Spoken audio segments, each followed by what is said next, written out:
Good afternoon everyone, councillors, senior staff, public and community board members. Welcome you to our Taupo District Council's full council meeting for the 30th of October. I'd like to give apologies for lateness for our mayor, Rick Cooper, who's in a top town team competition with 4 All Blacks, and no, he's not the handicap for them in the team.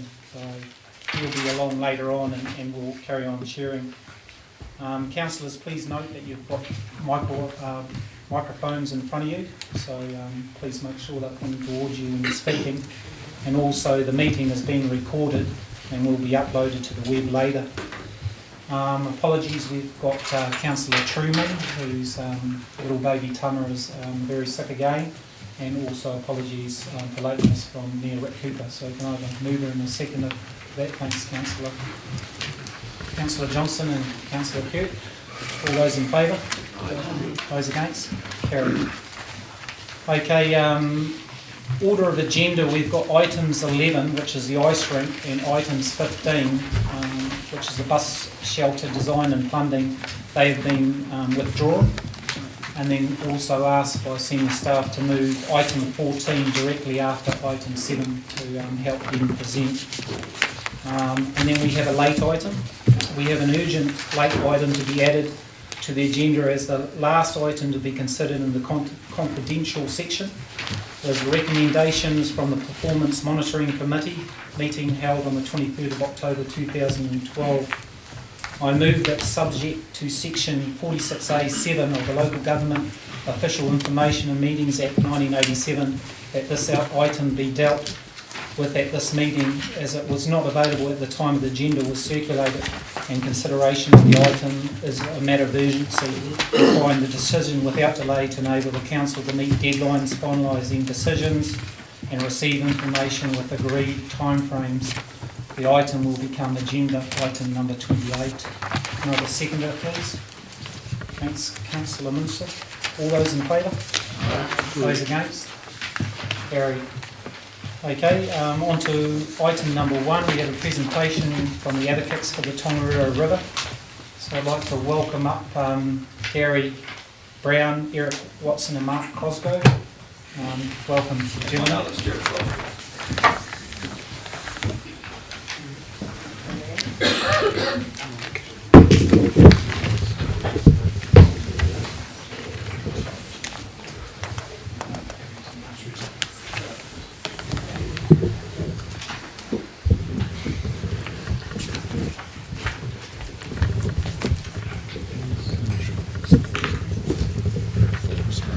Sorry, Mark, who was the fourth one, sorry?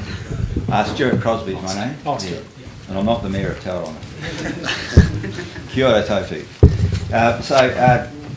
Thank you very much for this opportunity to present to you today. I'm the President of the Advocates for the Tongariro River, and the 3 gentlemen on my right are also committee members of the Advocates for the Tongariro River, and I know you know 2 of them very well, locals, and Gary here has been coming here for 60 years, he told me last night, and has a holiday home in Takanu.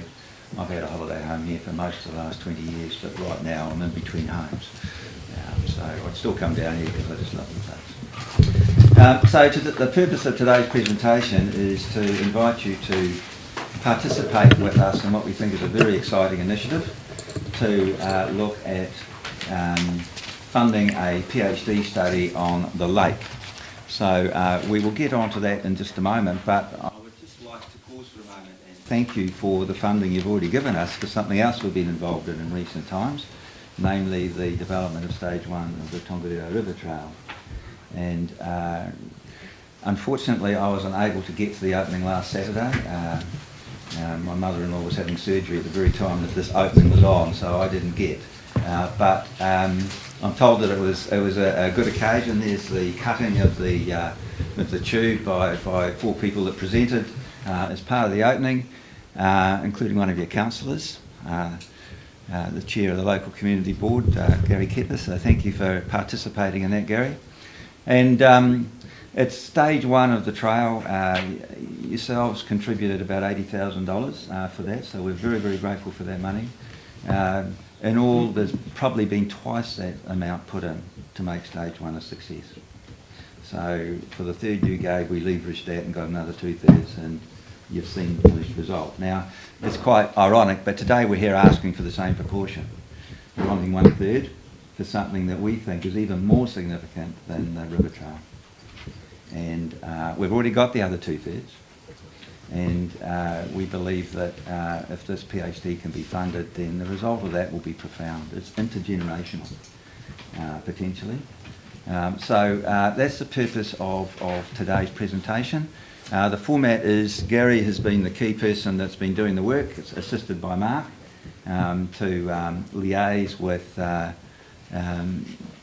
various people, get the funding we've already got together, and to put together a business case for doing this work. So what I'd like to do now is to hand over to Gary. Now I'm going to have to go over there and drive this presentation, and Gary and I will sort of work between us, and hopefully we'll make it all happen. Just be with us a moment. Thank you very much.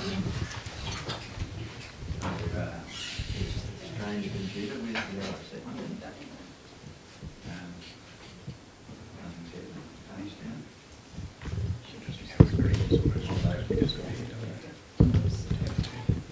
Well, just by way of introduction, what we're basically here to do today is to put the N back into the mighty Tongariro and the G back into Great Lake Taupo.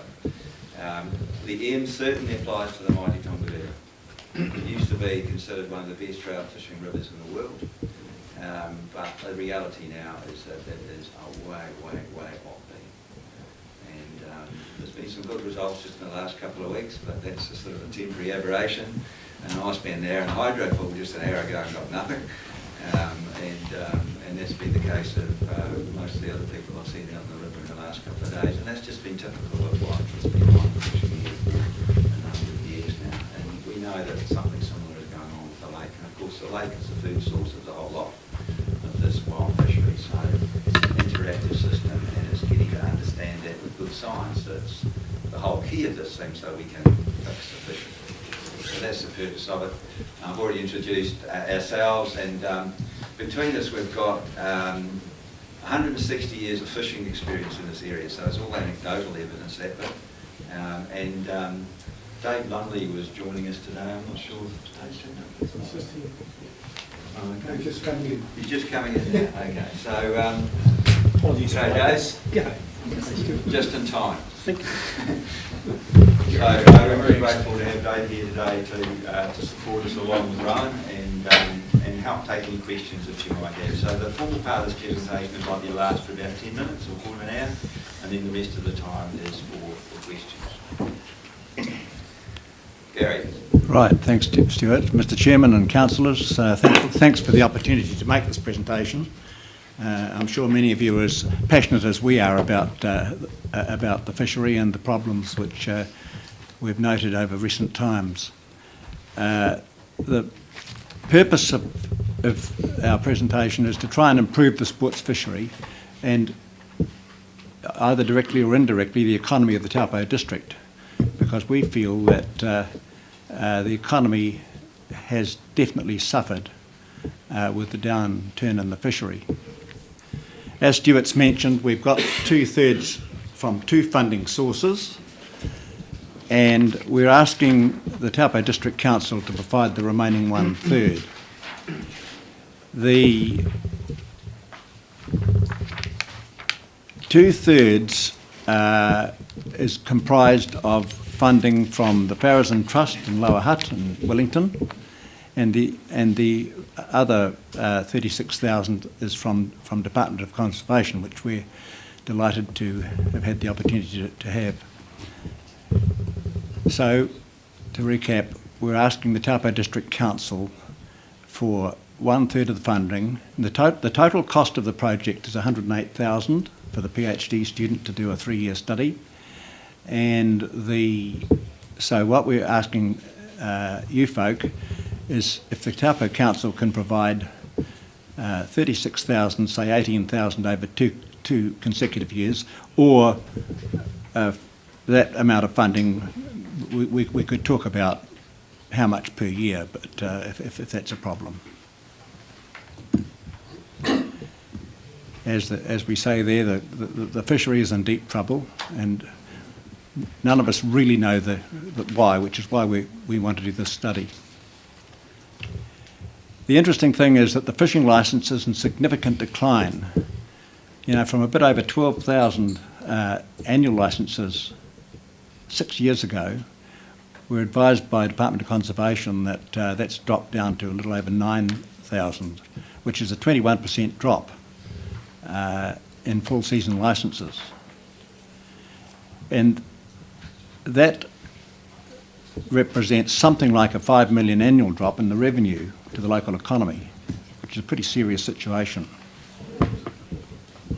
I did that on the back of an envelope last night. If they had a number of people who don't have an annual licence anymore, you say, well, if they had an annual licence, they stay here for 10 nights a year at least. And every night they stay here, they spend $200. They just multiply that together. Interesting, 2 decades ago in the early 90s, the fishery was valued at 100 million. It's pretty clear that you couldn't value it at anything like that today. So there's an urgent need to restore the fishery. Again, we don't know how until we do a study. We've been searching for a way forward, and we believe we've really found a way with the proposal to mount a PhD study by one of Professor David Hamilton's students from the Waikato University. I should say here we've met with the good professor, and he's very, very keen to supervise such a study. We need to understand the root causes of the problem in the lake. Better up, we need to understand the food web, and we've got to try and assess then the interactions amongst the various nutrients. That's phytoplankton, zooplankton, smelt and trout. We need to equip our fishery managers to correct the present food web imbalances. And from that, we hope to be able to carry out the interventions expected, which will be a combination of special breeding programs, addition of nutrients and or removal of undesirable species, or anything else that crops up as a result of the study.